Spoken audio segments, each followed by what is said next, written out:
Hello everyone. Embryology of angiosperm में development of female gametophyte. Female gametophyte या मादा युग्मकोभिद का परिवर्तन, जिसे हम एम्ब्रियोसैक या भ्रूण कोश भी कहते हैं। ज्यादातर एंजियोस्पर्म प्लांट्स की लाइफ साइकिल में नॉर्मली ये जो एम्ब्रियोसैक है वो हैप्लॉइड अगुणित संरचना है, और ये हैप्लॉइड स्ट्रक्चर बहुत ही इंपॉर्टेंट एग का निर्माण करती है, एग को उत्पन्न करती है, और इसे हम कहते हैं फीमेल गैमेटोफाइट या एम्ब्रियोसेक। तो एम्ब्रियोलॉजी एंजियोस्पर्म्स के अंदर लाइफ साइकिल में बनने वाली हैप्लॉइड संरचना जो कि एग उत्पन्न करती है, अंड का निर्माण करती है, जिसे हम फीमेल गैमेटोफाइट या एम्ब्रियोसेक कहते हैं। अब इस एम्ब्रियोसैक या फीमेल गैमेटोफाइट का डेवलपमेंट किससे होता है? मेगास्पोर।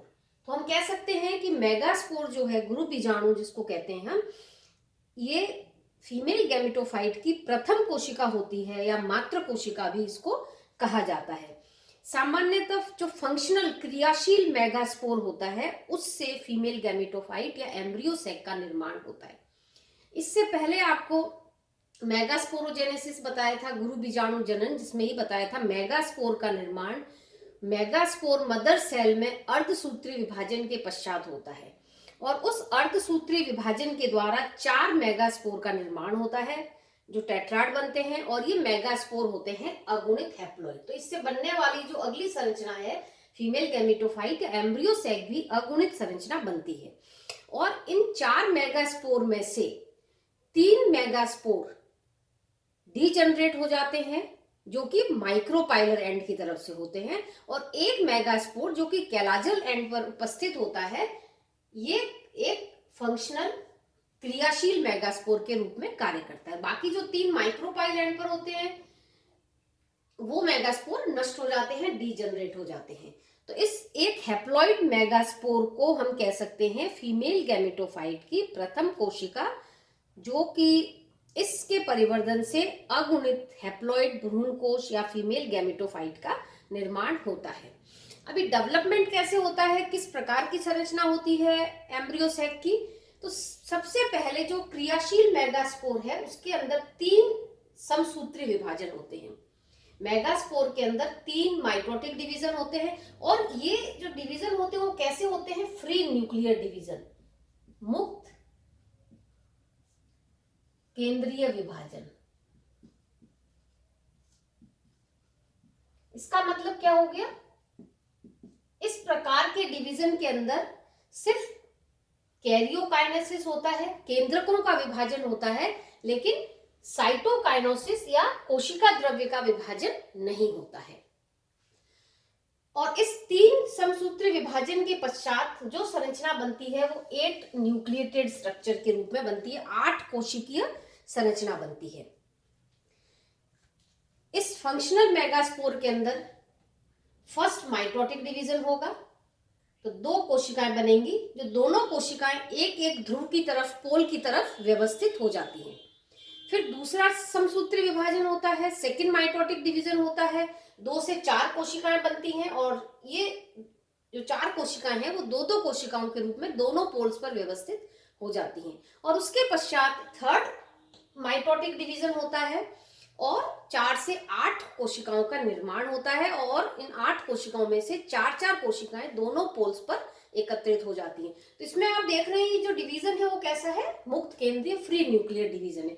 इसमें केंद्रक बनने के पश्चात इस समय इनमें वॉल का फॉर्मेशन या भित्ति का निर्माण नहीं होता है। तो ऐसे डिवीजन को हम कहते हैं फ्री न्यूक्लियर डिवीजन, क्योंकि इसमें सिर्फ केंद्रक का विभाजन होता है, कोशिका द्रव्य का विभाजन नहीं होता है, या साइटोकाइनेसिस नहीं होता है। इसके पश्चात जो 8 न्यूक्लिएटेड संरचना बनती है, इसमें जो 8 न्यूक्लिएटेड स्ट्रक्चर है जिसमें 4 न्यूक्लियस कैलाजल एंड पर होते हैं और 4 न्यूक्लियस माइक्रोपाइलर एंड पर होते हैं। इसके बाद जो इनका रीअरेंजमेंट होता है न्यूक्लियस का बिफोर साइटोकाइनेसिस, कोशिका द्रव्य विभाजन से पूर्व, ये जो 8 न्यूक्लियस बने हैं जिसमें 4 न्यूक्लियस कैलाजल एंड पर है और 4 न्यूक्लियस माइक्रोपाइलर एंड पर है, इनका पुनर्व्यवस्था होती है, रीअरेंजमेंट होता है। रीअरेंजमेंट में क्या होगा, एक nucleus from chalazal end plus one nucleus from micropylar end comes in centre. तो इसमें क्या हो गया, जो कैलाजल एंड है उससे एक केंद्रक और माइक्रोपाइलर एंड से एक केंद्रक सेंटर में आ जाते हैं, केंद्र में आ जाते हैं, जिनको हम कहते हैं polar nuclei, known as polar nuclei. अब इनको पोलर न्यूक्लियाई क्यों कहते हैं, क्योंकि ये जो दोनों न्यूक्लियस हैं वो एक एक पोल से आ रहे हैं, अलग अलग पोल से आते हैं, इसलिए इनको हम पोलर न्यूक्लियाई कहते हैं। और इस रीअरेंजमेंट के पश्चात अब कैलाजल एंड पर 3 कोशिकाएं रह जाती हैं, माइक्रोपाइलर एंड पर भी 3 कोशिकाएं रह जाती हैं, और इसके पश्चात केंद्र में 2 कोशिकाओं का निर्माण हो जाता है। और ये 2 कोशिकाएं, जो बीच में 2 कोशिकाएं पोलर न्यूक्लियाई बनती हैं, ये पोलर न्यूक्लियस दोनों आपस में फ्यूज होकर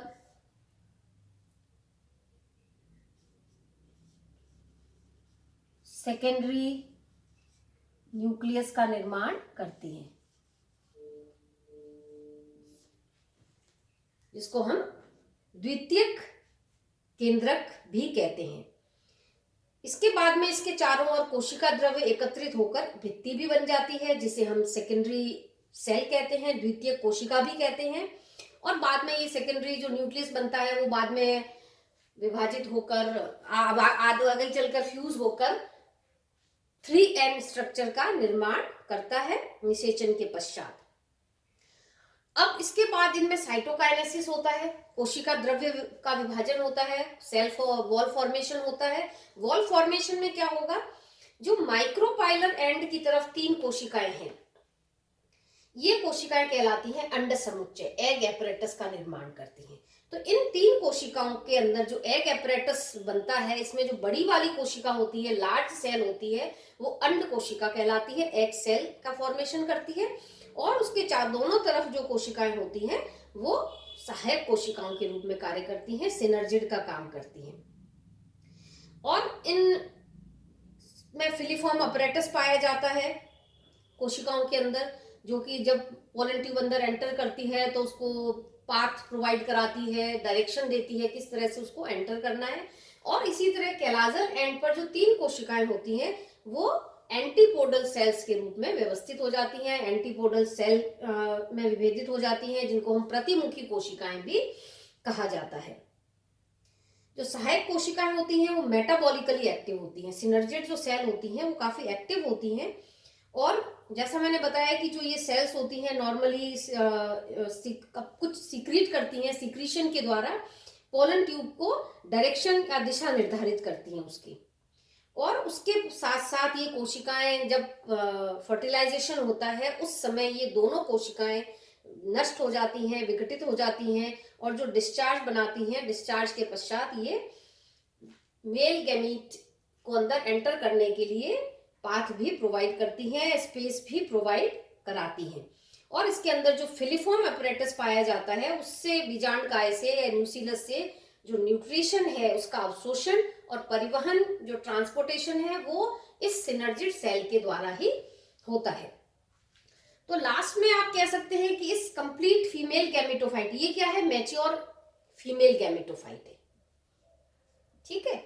मैच्योर फीमेल गैमेटोफाइट के अंदर ये दोनों कोशिकाएं फ्यूज हो जाती हैं आपस में और क्या बनाती हैं,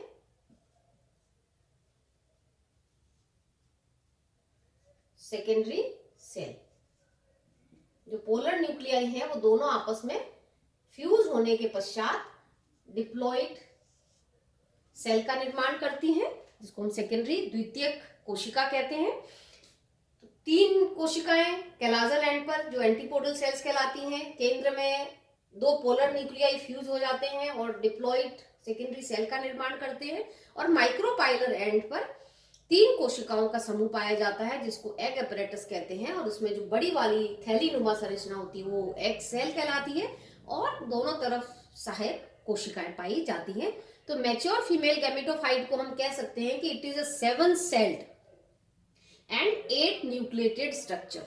3 सेल कैलाजल एंड पर होती हैं, 3 सेल माइक्रोपाइलर एंड पर होती हैं, और 1 कोशिका बड़ी केंद्र में होती है, सेंटर में होती है, तो 7 सेल हो गई, लेकिन न्यूक्लियस की संख्या आप कह सकते हैं, ये 2 पोलर न्यूक्लियाई फ्यूज होते हैं, 2 एंड स्ट्रक्चर का निर्माण इसके अंदर होता है।